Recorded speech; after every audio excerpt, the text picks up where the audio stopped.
Rising to power in an economically and politically unstable Germany, Adolf Hitler, leader of the Nazi Party, rearmed the nation and signed strategic treaties with Italy and Japan to further his ambitions of world domination. Hitler's invasion of Poland in September 1939 drove Great Britain and France to declare war on Germany, marking the beginning of World War II. Over the next 6 years, the conflict would take more lives and destroy more land and property around the globe than any previous war. The war was in many respects a continuation, after an uneasy 20-year hiatus, of the disputes left unsettled by World War I. The 40 million to 50 million deaths incurred in World War II make it the bloodiest conflict, as well as the largest war, in history. Meanwhile, in the other side of the world, Japan, under direction of Emperor Hirohito, suddenly attacked Pearl Harbor. The attack was a surprise military strike by the Imperial Japanese Navy Air Service upon the United States against the naval base at Pearl Harbor in Honolulu, territory of Hawaii, just before 8 o'clock, on Sunday, December 7, 1941. The United States was a neutral country at the time. The attack led to its formal entry into World War II the next day. The Japanese military leadership referred to the attack as the Hawaii Operation and Operation AI and as Operation Z during its planning. Japan intended the attack as a preventive action. Its aim was to prevent the United States Pacific Fleet from interfering with its planned military actions in Southeast Asia against overseas territories of the United Kingdom, the Netherlands, and those of the United States. Over the course of 7 hours there were coordinated Japanese attacks on the US-held Philippines, Guam, and Wake Island and on the British Empire in Malaya, Singapore, and Hong Kong. The attack commenced at 7:48 a.m. Hawaiian time. The base was attacked by 353 Imperial Japanese aircraft, including fighters, level and dive bombers, and torpedo bombers, in 2 waves, launched from 6 aircraft carriers. Of the 8 U.S. Navy battleships present, all were damaged, with 4 sunk. All but USS Arizona were later raised, and 6 were returned to service and went on to fight in the war. The Japanese also sank or damaged 3 cruisers, 3 destroyers, an anti-aircraft training ship, NB-6, and 1 mine layer. A total of 188 U.S. aircraft were destroyed, 2,403 Americans were killed and 1,178 others were wounded. 18. Important base installations such as the power station, dry dock, shipyard, maintenance, and fuel and torpedo storage facilities, as well as the submarine piers and headquarters building, also home of the intelligence section, were not attacked. Japanese losses were light, 29 aircraft and 5 midget submarines lost, and 64 servicemen killed. Japan announced declarations of war on the United States and the British Empire later that day, December 8 in Tokyo, but the declarations were not delivered until the following day. In the Far East, the Commonwealth of the Philippines was attacked by the Empire of Japan on December 8, 1941, 9 hours after the attack on Pearl Harbor. Although it was governed by a semi-independent Commonwealth government, the United States of America controlled the Philippines at the time and possessed important military bases there.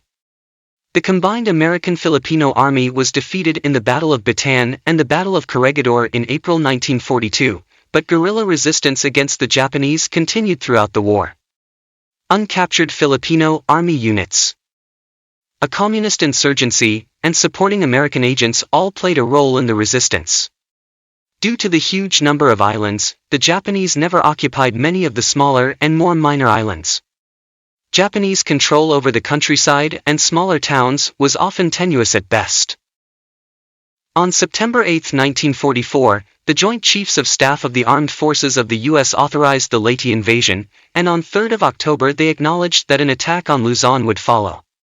Under the command of General Douglas MacArthur, the assault of the American forces on the island of Leyte on October 20, 1944, toward the end of World War II, marked the beginning of the reconquest of the Philippines, almost 3 years after Japan attacked the Philippines in December 1941. Convinced that the naval battle of Leyte Gulf, 24–25 October, had seriously weakened the Americans, the local Japanese Army commander, Lieutenant General Suzuki Sosaku, slipped 45,000 reinforcements onto Leyte. The fighting dragged on into early 1945. Far longer than MacArthur had expected, and inflicted heavy casualties. 3,504 Americans dead and 11,991 wounded. Perhaps 50,000 Japanese died on Leyte. Japanese resistance, heavy rains, and unsuitable terrain delayed the Luzon landing, originally scheduled for December 20, 1944. Japanese suicide planes had made their first devastating appearance at Leyte Gulf and now struck hard at ships leading the Luzon invasion force, sinking or seriously damaging 18 vessels. The 6th Army, now comprised of I and 14 Corps, landing at Lingayen on January 9, 1945, however, went unopposed. The depletion of Japanese air and naval power in the defense of Leyte convinced General Tomoyuki Yamashita, commander of the 14th Area Army in the Philippines, that he could no longer contest American landings. He divided his soldiers into 3 groups and positioned them in the mountains of northern, eastern, and western Luzon. The Japanese were to make the enemy conquest of Luzon as costly and time-consuming as possible. Yamashita had not intended to defend Manila, but the commander of naval forces in the city, Rear Admiral Sanji Iwabuchi, was determined to do so. In the month-long battle to retake the now devastated capital, more than 1,000 Americans died. Few of the 17,000 Japanese defenders survived, and civilian deaths totaled 100,000, victims of Japanese atrocities and American bombardment. While the U.S. 6th Army turned its attention to the still substantial enemy forces on Luzon, Lieutenant General Robert Eichelberger's 8th Army swept the central and southern islands of Japanese troops. Isolated and poorly equipped, Yamashita's soldiers posed little threat to the buildup of American forces on Luzon in preparation for the planned invasion of Japan. But lengthy and difficult fighting remained to neutralize the 14th Area Army. More than 300,000 Filipino guerrillas assisted the army in this task. They gathered intelligence, ambushed enemy soldiers, and mopped up remnants of the Japanese forces. In all, the liberation of the Philippines cost the U.S. Army 13,884 killed and 48,541 wounded. Japanese military and civilian dead numbered over 250,000, and 114,010 others still remained to surrender at the end of the war on August 15, 1945. Meanwhile, in Lubang Island, an island 150 kilometers southwest of Manila, Philippines, some Japanese soldiers are still holding out on the hills of the archipelago. Among them was a soldier named Hiroo Onoda. Onoda was trained as an intelligence officer in the commando class, Futamida, of the Nakano School. On December 26, 1944, he was sent to Lubang Island in the Philippines. He was ordered to do all he could to hamper enemy attacks on the island, including destroying the airstrip and the pier at the harbor. Onoda's orders also stated that under no circumstances was he to surrender or take his own life. When he landed on the island, Onoda joined forces with a group of Japanese soldiers who had been sent there previously. The officers in the group outranked Onoda and prevented him from carrying out his assignment, which made it easier for the United States and Philippine Commonwealth forces to take the island when they landed on February 28, 1945.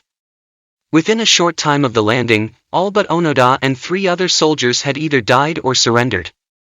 Onoda, who had been promoted to lieutenant, ordered the men to take to the hills. Onoda continued his campaign as a Japanese holdout, initially living in the mountains of Lubang Island in the Philippines, with 3 fellow soldiers, Private Yuichi Akatsu, Corporal Shoichi Shimada and Private First Class Kenshichi Kozuka. During his stay, Onoda and his companions carried out guerrilla activities and engaged in several shootouts with the local police. The first time they saw a leaflet announcing that Japan had surrendered was in October 1945. Another incident is when they had killed a cow and found a leaflet left behind by islanders which read, "The war ended on August 15. Come down from the mountains." However, they distrusted the leaflet. They concluded that it was Allied propaganda and also believed that they would not have been fired on if the war had indeed been over. Toward the end of 1945, leaflets were dropped by air with a surrender order printed on them from General Tomoyuki Yamashita of the 14th Area Army, to the men who had been in hiding for over 6 months. This leaflet was the only evidence they had that the war was over. Onoda's group studied the leaflet closely to determine whether it was genuine and decided it was not. One of the 4 soldiers, Yuichi Akatsu, walked away from the others in September 1949 and surrendered to Philippine forces in March 1950, after 6 months on his own. This seemed like a security problem to the others, and they became even more cautious. In 1952, letters and family pictures were dropped from an aircraft urging them to surrender, but the 3 soldiers concluded that this was a trick. Shimada was shot in the leg during a shootout with local fishermen in June 1953, after which Onoda nursed him back to health. On 7 May 1954, Shimada was killed by a shot fired by a search party looking for the men. Kozuka was killed by 2 shots fired by local police on October 19, 1972, while he and Onoda, as part of their guerrilla activities, were burning rice that had been collected by farmers. Onoda was now alone. On February 20, 1974, Onoda met a Japanese man, Norio Suzuki, who was traveling around the world, looking for Lieutenant Onoda, a panda, and the abominable snowman, in that order. Suzuki found Onoda after 4 days of searching. Onoda described this moment in a 2010 interview. This hippie boy Suzuki came to the island to listen to the feelings of a Japanese soldier. Suzuki asked me why I would not come out. Onoda and Suzuki became friends, but Onoda still refused to surrender, saying that he was waiting for orders from a superior officer. Suzuki returned to Japan with photographs of himself and Onoda as proof of their encounter, and the Japanese government located Onoda's commanding officer, Major Yoshimi Taniguchi, who had long surrendered and since become a bookseller. Taniguchi went to Lubang Island, and on March 9, 1974, he finally met with Onoda and fulfilled a promise he had made back in 1944, "Whatever happens, we'll come back for you."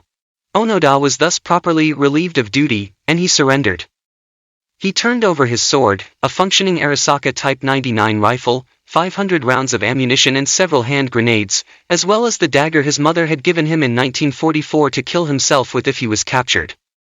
Although Hiroo Onoda never apologized or expressed any remorse for killing about 30 Filipino civilians, mostly farmers, stealing their food and burning their crops, then President Ferdinand Marcos granted him a full pardon. After 29 years of hiding in the Philippine jungle as one of the last Japanese stragglers of World War II, Hiroo Onoda returned to Japan, where he received a hero's welcome, a figure from a different era emerging into post-war modern time.